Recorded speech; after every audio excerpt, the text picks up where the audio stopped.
Hi everyone, it's Kathy. Thank you so much for joining me. I'm back with another product reveal video today, and today I am sharing the Haunted Parlor stamp set. It is a red rubber cling mounted stamp set, and it measures approximately 5 3/4 inches by 3 3/4 inches.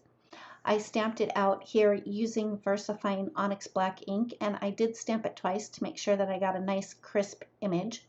This stamp would be great for a clean and simple card, just stamping it in black ink onto gray cardstock and a sentiment, maybe a little bit of ink blending, or you could go in and color the image.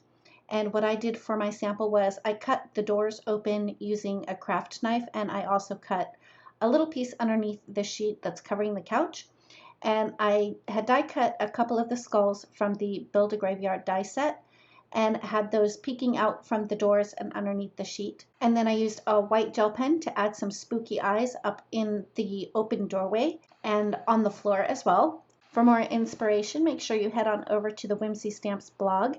For more information regarding the newest release, head on over to the Whimsy Stamps website. We'd love it if you would follow us over on Instagram and join our Facebook group. If you like this video, please give it a thumbs up. If you've not yet subscribed, we'd love it if you would. And don't forget to ring the bell so you're notified every time a new video is posted. Thanks again, and we'll see you next time.